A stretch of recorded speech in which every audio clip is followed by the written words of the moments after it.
중국 시장이 엄청 치고 들어오잖아요. 중국이 악기 유학을 크레모나로 유학한 게 한국 사람보다 훨씬 전에. 더 먼저 먼저 갔다고요? 50만 원 받는.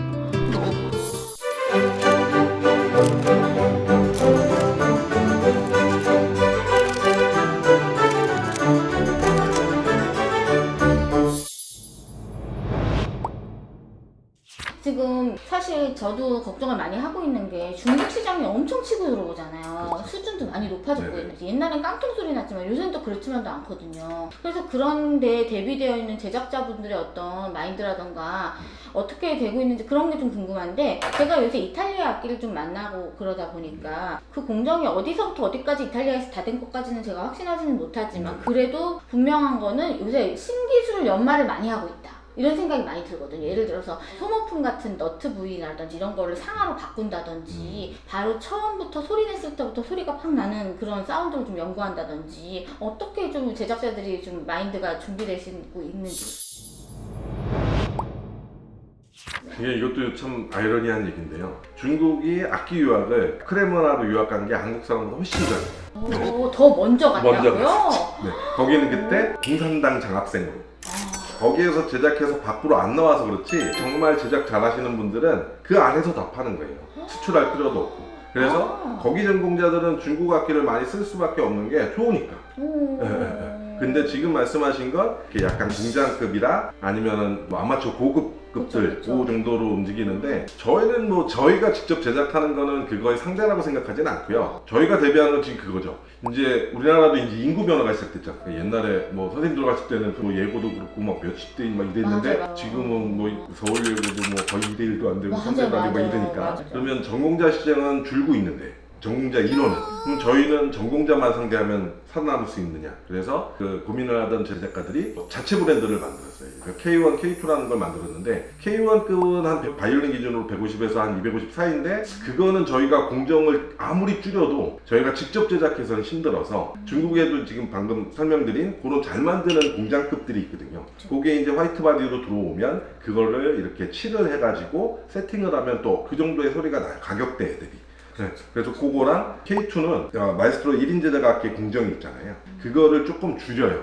그러니까 공을 조금 덜 들이는 거죠. 좀 많이 빼기 위해서. 그리고 재료도 좀 가성비가 있는데 소리에는 조금 많이 지장을 안 줄 수 있는 좀 좋은 재료들, 싸고 좋은 재료를 찾아서 저희가 협업해서 만드는 K2. 그래서 그게 보통 한 250에서 400, 뭐 그 사이 바이올린 기준으로 그런 걸 만들어서 저희 홍보도 하고 있는데, 뭐 중국이 그 정도 가격대가 들어오면 저희는 그걸로 맞서고 싶고, 그리고 마지막으로 질문 주신 그 새로운 방식, 그게 치수를 조정하고 뭐 이런 것들은 바이올린 기준으로 1900년대 초반에 다 끝났습니다. 그래서 바이올린은 거의 완벽한 악기라고, 더 이상 진화하지 않아도 되는 완벽한 형태의 스트럭처 부분은 끝났다고 보는데, 이제 소리 부분이 남았잖아요. 더 많은 텐션을 원하시고 더 많은 울림을 원하시고, 그러니까 이제 하는 게 이런 말씀 드려도 될지. 근데 이렇게 듣고 나니까 되게 죄송스러워지네요. 우리가 바라기만 하구나. 근데 조금 문제는 뭐냐면, 특히 이탈리안이 새거가 처음에 소리가 좀 답답하다고 느끼시는 분이 많아요. 옛날에 정말 그랬었거든요. 네, 왜냐면 두께가 조금 두꺼워요. 그래서 이 두꺼운 건 악기가 300년, 400년을 살려면 기본적인 두께가 필요해요. 건강을 그쵸, 위해서. 그쵸. 그리고 그게 나가다 보면 이제 소리가 나는 거고. 그리고 아칭은 특히 독일에서 많이 쓰였던 아칭인데, 배불뚝이라고도 하고, 배불뚝. 그것들은 문제가 뭐냐면 나는 되게 크게 들리는데 저기 이렇게 조금 떨어져 나가면 안 들려요. 제가 그런 악기 때문에 한 번 엄청 고생한 적이 있었거든요. 그래서 그리고 조금- 그 배불뚝이 때문에, 그 아칭 때문에 나무 틈새 여기 손 닿는 데가 엄청 잘 떨어지는 그렇죠. 거예요. 네, 그것도 이게 있어요. 뚱뚱하니까. 네. 네, 정말 힘들었어요. 그러니까 보통 사운드 테스트를 이렇게 이런 데서 울리는 데서 안 하고 콘서트 홀 같은 데를 대여합니다. 그래서 어쿠스틱하게 연주하면 한 20열, 25열 가서 똑같이 들리는지. 그래서 악기 아칭이 조금 높지 않고 평평할수록 지속력, 퍼짐성이 좋아집니다. 그래서 이제 그렇게 만드는 거고, 이제 근데 이 두께의 문제는 뭐냐면 소리가 처음에 안 날 수밖에 없어요. 두꺼워서 길들여지기 전이니까. 근데 요즘 옛날 콩쿨은 소리 부분하고 제작 부분하고 따로 있는 콩쿨들이 많았어요. 근데 요새는 제작상에 소리 점수가 포함되는 것들이 많았어요. 바로 소리 내야 된다 이거지. 네. 맞아요. 이거 뭐 아무리 잘 만들어봐야 소리가 안 나서 연주자들이 싫어하면 이상이 떨어지니까 궁여지책으로 어떻게 하냐면 판을 얇게 하는. 그렇게 해서 그러니까 겉엔 똑같이 만드니까 그렇게 해서 하고 나오면 판을 바꿉니다. 원래대로. 왜냐면 양심상 그럴 수는 없거든요. 아니 근데 제가 이탈리아 크레모나 그 협회 도장을 찍어서 온 이탈리아 악기들 몇 개 만났는데 새 악기인데도 불구하고 너무 소리가 빵빵 잘 나는 거예요. 그러면 아마 이제 안 바꾸고 그거를 그냥 다음에 저희한테 갖고 오시면 제가 한번 재드릴게요. 그 두께, 특히 탑에 그 브릿지 쓰는 데가 보통 바이올린 앞판은 3.5mm 정도 되거든요. 네네. 그럴 수 있겠네요. 그러니까 너무 몇백 년을 보지는 않고 대신 탄탄한 지금의 뭐 소리를 모든 부분이 내면서 그렇다고 할 수는 할 없는데 수는 뭐 없지만, 네, 일반적으로 약간 요령을 네, 좀 부렸다는 그럴 그런 가능성이 있다. 그렇게 네, 단정 제가 그 뭐 만드는 거 옆에서 보지 않았으니까 저 사람 그래 이렇게 할 수는 없지만 네네네. 중국 악기랑 차원이 다르게 소리가 너무 좋더라고요. 네네. 그래서 저는 진짜 놀랐거든요. 이렇게 신기술을 막 연마하고 있으니까 그게 또 약간의 요령이 좀 필요한 거였네요. 약간은 필요합니다. 뭐 외국에도 100년 전에도 150년에도 아마추어 악기들 아니면 아마추어 고급들이 있었을 그쵸, 거 아니에요. 레벨이 다양하겠죠. 네, 공정을 좀 줄인. 근데 그런 게 살아남으면 지금 연도로 보면 올드 나이잖아. 그렇죠. 그게 이제 좀 싸게 이렇게 많이 들여와서 여기 와서 이제 올술이라고 하는 걸 하고 그때 특히 많이 건드리는 게 앞판을 빼서 이렇게 결절되는 모드. 예, 예. 그거에 맞춰갖고 무조건 깎는 거예요. 그러면 웬만한 소리는 납니다. 그리고 이렇게 울리는 거 재공정을 같은 하는 거군요. 그렇죠. 네네 많이 얇아지죠. 그렇군요. 네네. 뭐 이름 없는 올들들 이렇게 맞아요, 오래된 맞아요, 악기들 맞아요. 있잖아요. 근데 가격이 좋고 소리가 좋으니까 그렇죠, 이제 그렇죠. 뭐 돈이 좀 경제적으로 보면 사는데 그때 판 얇은 건 되게 조심하셔야 돼요. 그렇군요. 네. 이 구독자분들이 사실 가장 관심 있어 하는 그 가격대가 그럴 것 같아요. 한 200~300선에서 한 700~800선에서 그걸 조심해야겠네요. 네, 그걸 혹시 조심해야 판을 너무 깎아낸 게 네, 없는지. 나중에 싸고 좋다고 샀다가 소리가 너무 변해요. 또 악기가 약하다 보니까 이게 수리비가 많이 들죠. 맨날 병원 가야 돼요. 그런 게 계속 그런 생길 수가 위험성이 있어요. 그렇죠. 아주 커다란 충격 아니고 작은 충격에도 또 금방 나갈 그런 수가 확률이 있고. 더 많죠. 그렇군요. 근데 진짜 새로운 소식이네요. 재공정을 거치면서 그렇게 또 깎아내는 네, 그런 것들도 있습니다. 그리고 제가 이제 중국 공장에 탐험을 갔다 왔었거든요. 모험을 떠났었는데 여러 공장도 다 구경하고 네네네. 여러 공방 선생님들도 만나고 막 네네네. 이렇게 했었어요. 그 커스텀을 맡길 때 바니쉬를 얼마나 칠하고 몇 번 칠하고 뭘로 칠하고 이런 거에 따라서 또 가격이 달라지고 그죠. 그들도 네네. 공정이 네네네네. 달라지고 그래서 칠에 그 관련해서는 가치가 어떻게 달라지고 소리가 어떻게 달라지는지 이런 것도 궁금해요. 뭐 많은 분들이 각자의 생각이 있는 것 같아요. 마에스트로별로 제작에 대한 게 다른 것처럼 칠에 대한 것도 다른데 제가 학교에서 배우고 동료들하고 이렇게 얘기를 해보면 악기에 있어서 칠은 필요 불가결한 거지 뭐 소리를 더 잘 내게 해주거나 이런 건 전혀 없다고 생각합니다. 그 몇 겹이냐 네, 얼마나 네, 그런 네. 거에 따라 네, 네, 전혀 네, 네. 악기는 노출된 상황에서 사용되져야 되고 자꾸 만지는 악기이기 때문에 저희가 이제 학생 때는 그 화이트 바디로 끝난 다음에 거기에 세팅을 합니다. 그래서 소리를 들어보면 정말 맑게 잘 나요. 근데 그렇게 한 달만 만약에 쓴다고 생각하면 악기 잡는 부분들 다 검해져 있을 거고 또 막 뭐 그게 우기다 그럼 악기들 다 틀어질 거고 습도에 바로 노출되니까 얼룩도 생기고 네네네. 그거 때문에 어쩔 수 없이 외부에 있는 습도와 이렇게 생활 만짐에 그러니까 오염을 방지하기 위해서 칠을 하는 거지 칠이 무슨 악기의 소리를 더 좋게 한다? 그건 아니라고 생각해요. 좀 낭설이었네요 그거는. 제가 볼 땐 그렇습니다. 근데 뭐 15년, 20년 전에는 뭐 스트라디바리 칠을 복원하셨다는 분도 계셨고 맞아요. 그런 소리를 많이 듣다 네. 보니까 칠의 그런 겹이 몇 겹이냐, 뭘로 칠했냐, 잘 칠해주냐 이거에 따라서 굉장히 막 차이가 있을 것처럼 네네네. 여겨졌었거든요. 네네. 근데 저는 그렇다고 생각하지 않고 이제 선생님이 칠 말씀을 해주셨으니까 크게 악기를 칠하는 건 두 가지 베이스에 따라 달라집니다. 하나는 알코올, 하나는 오일. 그게 암버하고 콜로포니아라는 용매가 있습니다. 알코올에 녹는 것들을 섞어서 하는 게 있고 오일에만 녹는 것도 있고 알코올에만 녹는 것도 있고 알코올에 70% 오일에 30% 반대로 오일에 70% 이렇게 기본으로 악기를 이렇게 이졸란테라고 해서 경막 악기에 직접적으로 칠이 베이지 않게 한번 코팅을 해줍니다. 얼룩도 잡을 수 있고 칠을 지울 때 바디에 데미지를 안 줄 수도 있고 번지는 것도 방지하기 위해서 스며들진 않는 네, 거군요. 경막을 시켜버리는 거예요. 층을 하나 만들어주는 거예요. 그리고 이제 악기 기본색을 내게 하는 그런 재료들을 한 다음에 알코올로 코팅을 하고 그 다음에 끝까지 알코올에 녹인 색감으로 칠하는 게 알코올 칠. 근데 그 몇 번 코팅 후에 색을 오일색을 써서 맨 마지막으로 오일로 끝낼 수도 있고 맨 마지막을 다시 알코올로 코팅하는 칠이 있는데 그거를 이제 요새는 미스토라고 해서 믹스 칠이라고 합니다. 두 가지의 가장 큰 특징은 알코올 칠하고 오일 칠은 느낌이 좀 다릅니다. 알코올 칠은 좀 이렇게 반들반들하고 광을 내는 작업을 할 수 있어요. 표면이 미끄러질 수 있게. 그래서 약간 도시적인 이미지? 세련되고 뭐 이렇게 조금 뭐랄까 반질반질하고 막 번쩍번쩍 네네네네. 오일 한마디로 칠은 유감. 네네 유감. 근데 오일 칠은 끈 마무리도 틀립니다. 이렇게 막 사포 같은 걸로 정교하게 메꾸지 않고 나사라고 해서 그 그레인을 살려서 이렇게 약간 울퉁불퉁한 느낌도 나고, 그러니까 표면에 이렇게 거친 느낌들도 다 나게 하고 맨뜻하게 빼는 게 아니라 그냥 칼로 끝내서 칼자국들이 있는 것들이 있어요. 좀 매트하고 좀 내추럴한 느낌이 살아있는 거군요. 과르네리 헤드가 그런 게 많습니다. 아. 네, 네. 그래서 딱 약간 투박하지만 따뜻한 느낌, 그걸 추구할 때 517로 끝내는 거지. 그리고 이제 517은 상온에서는 건조되지가 않습니다. 알코올칠은 이렇게 칠하고 놔두면 뭐 습하면 6시간, 7시간, 건조하면 4시간에도 마르는데 그래서 또 칠하는데 이 517은 절대로 안 마릅니다, 상온에서. 그래서 아까 이제 감독님은 보셨지만 위에 건조실이 따로 있습니다.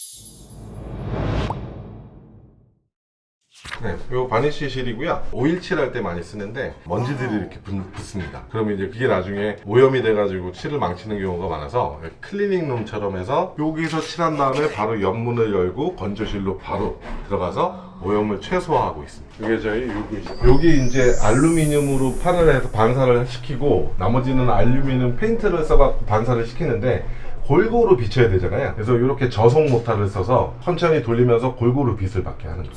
이제 그러니까 이제 과정이 짧죠. 기간이. 근데 알코올칠은 초벌부터 해서 중간에 칠하고 색 올리고 칠하고 그러니까 공정이 길고 이게 많이 들어가요. 한마디로 취향 문제일 수 있겠네요. 그렇죠. 유광이냐 이런 내추럴한 거. 517이 소리가 잘 난다, 알코올칠이 소리가 잘 난다는 없을 것 같아요. 왜냐면 소리 악기들을 만드는 어떤 제작가가 정말 힘들게 만든 다음에 칠을 하는데 소리 안 나는 칠을 하겠어요. 근데 비슷한 성향을 띠는데 제작가의 의도에 따라서 거기에 알코올칠, 517이 특별하게 나쁘다면 뭐가 절대로 안 하겠는데 그렇지 않아요. 그렇지 않죠. 느낌 문제군요. 느낌. 아 그렇군요. 보통 브릿지 하나 까는데 막 20만 원에서 30만 원 사이면 된단 말이죠. 그러면은 그 가격을 정함에 있어서는 그 경력이나 이런 걸 우리가 좀 가늠을 해야 될까요? 조금 많이 다릅니다. 어떤 데는 조금 많이 싼 데도 있고 어떤 데는 진짜 많이 비싼 데가 있는데 그냥 그 바운더리에 들어가는 정도면 어디를 가도 비슷하실 것 같아요. 그게 되게 많이 봤는데 되게 잘하시는 분을 잘 못 봤어요. 근데 어디까지 보셨어요? 가격 높은 거는? 근데 저희 15만 원 받을 때 50만 원 받는 분들. 많이 차이 나는데요? 사운드 포스트도 저희가 한 그 12만 원 뭐 이렇게 받을 때 3, 40만 원 그렇게 받으죠. 지금은 얼마 정도 하나요? 지금은 사운드 포스트는 저희가 한 20만 원 정도 하고 그 브릿지는 25만 원, 첼로는 조금 더 비싸고 너트는요? 너트는 한 15만 원 정도, 바이올린 기준으로. 드레싱을 하면 바이올린 같은 경우는 한 25만 원, 첼로는 한 40 정도. 또 궁금했던 게 있었어요. 한 몇 주 전에, 몇 달 전쯤에 찾아왔던 학생 중에 유명한 학교 앞에서 하는 악기사에 다니는 학생이었어요. 그 악기사는 무조건 막 1년에 2번 막 이런 식으로 브릿지를 새로 박제하신다고 하더라고요. 굉장히 정기적으로. 저는 그래 본 적이 한 번도 없거든요. 그래서 이게 맞는 건가 싶었는데 어느 정도가 적당한지. 적당한 거는 없습니다. 그러니까 브릿지도 그렇고 너트의 교환 시기도 그렇고 지판의 드레싱 주기도 그렇고 소모가 된 양에 따라서 그 시기에 맞게 하는 거고, 브릿지는 소리를 전달하는 또 소리를 증폭시키는 가장 중요한 역할을 하기 때문에 앞에는 약간 굴곡이 있고 뒤에는 약간 일자로 경사가 돼 있는데 얘가 헤드 쪽에서 계속 튜닝을 하시니까 앞쪽으로 구부러지거든요. 그러면 이제 선생님 같은 경우에는 이렇게 아시는 분들은 잡아주잖아요, 뒤로. 그래야 되는데 요게 이렇게 구부러졌는데 그걸 계속 놔두면 브릿지가 굉장히 많은 3차원 진동을 합니다.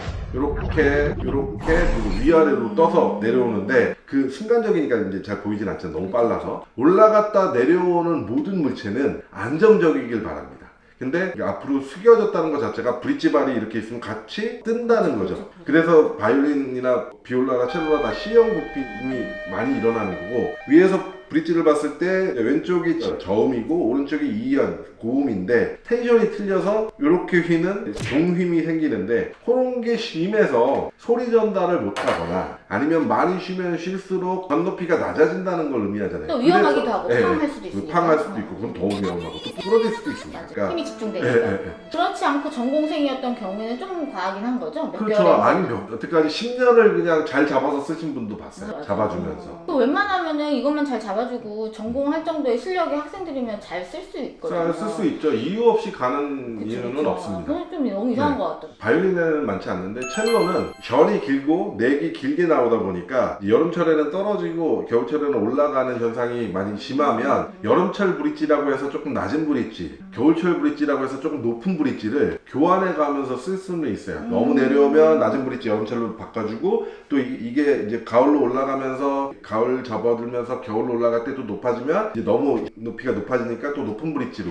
근데 그건 또 좋은 게 소모적인 게 아닌 게 얘가 일을 해야지 쉬는 거잖아요. 근데 여름철에는 여름철 브릿지 입고 겨울철 브릿지 쉬고 겨울에는 겨울철 브릿지와 여름철 브릿지 쉬니까 두 개를 쓴다고 나쁜 게 없습니다. 수명이 2배로 늘어나니까. 그리고 또 올드 악기 같은 경우는 그런 예민함이 굉장히 있으니까. 있는 악기가 있고 또 악기가 같은 악기라도 작년에 여름에 내려왔다고 해서 올 여름에 또 내려온다는 보장은 없습니다. 요 몇 주 사이에 좀 온도가 급격하게 변했잖아요. 급격하게 떨어졌죠. 그러니까 울프나 버징 이런 거를 좀 호소하는 학생들이 네, 많았거든요. 올라가니까요. 갑자기 네. 이렇게 급작스럽게. 네, 네. 그럴 땐 좀 그런 거를 생각해봐도 네, 괜찮겠네요. 네, 네, 네, 네. 좋은 팁을 얻었습니다. 감사합니다.